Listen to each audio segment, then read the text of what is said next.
దేవుని పరిశుద్ధ నామముకు మహిమ కలుగునుగాక. ఈ క్రీస్తు పరిచర్య అనేటువంటి యూట్యూబ్ మాధ్యమం నుండి వెలువడుతున్న అనుదిన దేవుని వాగ్దానాన్ని వింటున్నటువంటి క్రీస్తు పరిచర్య అనుచరులకును విశ్వాసులకును యావత్ ప్రపంచానికి నీ దినపు నా శుభాభివందనాలు తెలియజేస్తుంటున్నాను. ప్రియ దేవుని బిడ్డలారా, మీరందరూ కూడా సురక్షితంగాను ఆరోగ్యంగాను ఉన్నారని నేను నమ్ముతున్నాను. మీరు అందించేటువంటి ప్రతి ప్రార్థన విన్నపము, కామెంట్ సెక్షన్లో మీరు పెడుతున్నటువంటి ప్రతి ప్రార్థన విన్నపము నిమిత్తమై, మీ అవసరతల నిమిత్తమై మేము ప్రార్థిస్తున్నాం. దేవుడు ఖచ్చితంగా మీ పరిస్థితులన్నిటినీ చక్కపరిచి మీ దైనందిన జీవితంలో దేవునికి మీరు దగ్గరగా బ్రతికేటట్లుగా దేవుడు మీకు సహాయం అనుగ్రహించి నడిపించి భద్రపరిచి కాపాడునుగాక. ఆమెన్. మరి నేటి వాక్య ధ్యాన అంశం నిమిత్తమై నీకు స్వస్థత కలగబోతుంది.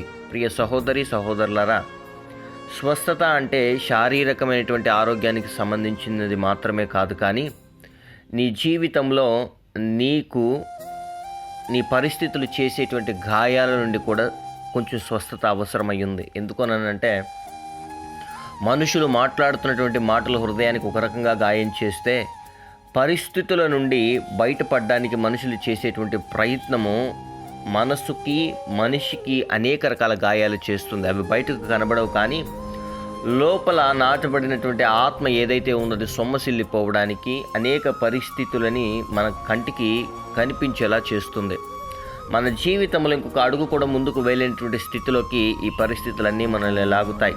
ఎందుకంటే జీవితంలో సంతోషాన్ని, ఆనందాన్ని, కుటుంబ ఐక్యంగా మనం ఉండాలి, జీవించాలి, నా వాళ్ళందరూ నాతో ఉండాలి, అందరూ సంతోషంగా ఉండాలని భావించడం తప్పు కాదు. కానీ ఇదిగో ఈ దినాన ఈ రోజుల్లో ఎలా అయిపోతుంది అని అంటే, నా అనేవారు ఉండి కూడా ఒంటరి స్థితిలో బతుకుతున్నటువంటి అనేక మందిని నేను చూశాను. కాబట్టి ఈ పరిస్థితులన్నిటి నుండి కూడా మనం బయటపడడానికి అంటే స్ట్రెస్ రిలీఫ్ లైఫ్ మనకు కావాలి. అంటే స్ట్రెస్ నుంచి బయటకు వచ్చి సంపూర్ణమైనటువంటి సంతోషం కాకపోయినను ఈ బాధించేటువంటి పరిస్థితులు ఏవి లేవురా బాబు, ఇక మనం బ్రతకచ్చు, మనకి ఎటువంటి ఇబ్బందులు లేవు, ఎటువంటి కష్టాలు లేవు, ఇదిగో మనం బ్రతికినా ఎవడు, మనం చచ్చినా కానీ లేదా మనం బ్రతికినా కానీ ఎవరు వచ్చి మనల్ని నిందించరు అనేటువంటి ఆలోచన కలిగి జీవిస్తున్న వారు కూడా అనేక మంది ఉన్నారు. ఈ దిన నా పరిస్థితులన్నిటి నుండి నీకు స్వస్థత కలగబోతుంది.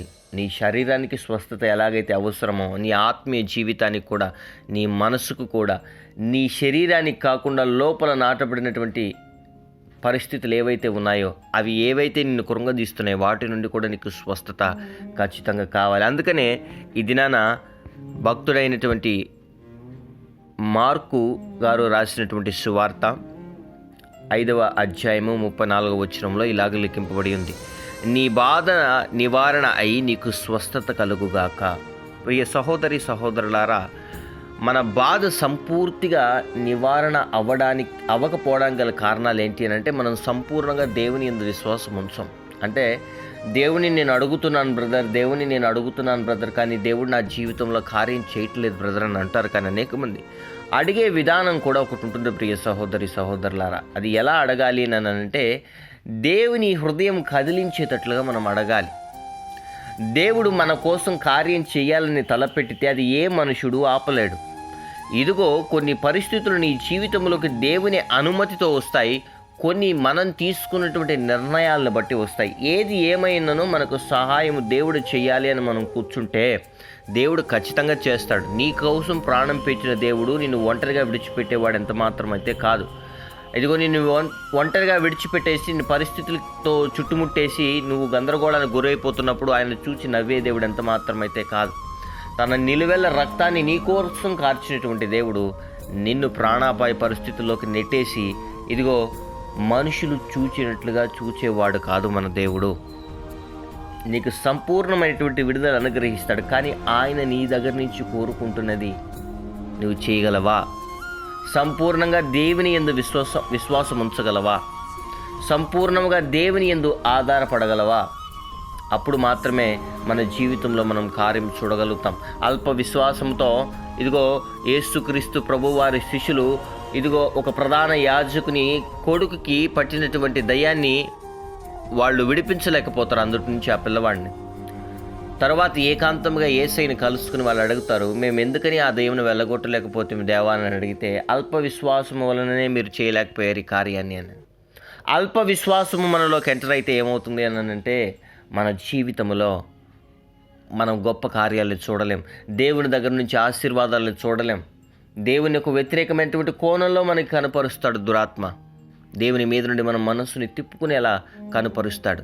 ఈ వాక్యాన్ని వింటున్న ప్రియ సహోదరి సహోదరుడా, నీ జీవితంలో కార్యం జరగట్లేదు అని అంటే ఎక్కడ నీవు దేవుని తప్పు కోణంలో చూస్తున్నావో, 4 రోజులు ప్రార్థన చేసి లేదా 40 రోజులు ప్రార్థన చేసి కార్యం జరగలేదంటే కాదు. దేవుడు నీలో కోరుకుంటున్నటువంటి విశ్వాసంతో నువ్వు ఒక్కసారి ప్రార్థన చేసినా, నువ్వు ప్రార్థన చేసిన దాని క్రియారూపకంగా మాటలలో మాట్లాడగలగాలి.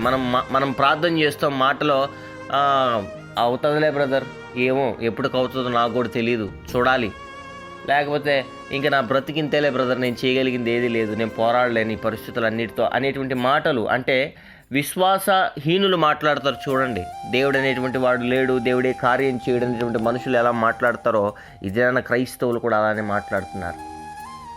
కానీ దేవుడు నీతో నాతో స్పష్టంగా ఇది నాన్న మాట్లాడేది ఏంటంటే, నీ బాధ నివారణ కాబోతుంది, నీకు సంపూర్ణ స్వస్థత కలగబోతుంది. కానీ నీ విశ్వాసాన్ని కనపరచడంలో, నీ విశ్వాసాన్ని చూపించడంలో సంపూర్ణంగా దేవుని మీద కనుక ఆధారపడితే దేవుడు నీ జీవితంలో కార్యం చేయాలని ఆశపడుతున్నాడు. నిన్ను ఒక ఉన్నత స్థితిలో ఉంచాలని ఆశపడుతున్నాడు. నీ పరిస్థితులు మార్చాలని ఆశపడుతున్నాడు. ఈ వాక్యాన్ని వింటున్న ప్రియ సహోదరి సహోదరుడా, ఒకసారి విశ్వాసం కనపరచడంలో నీవు గనక దాన్ని అలవాటు చేసుకున్నట్లయితే నీ జీవితంలో కార్యాలు చూస్తావు.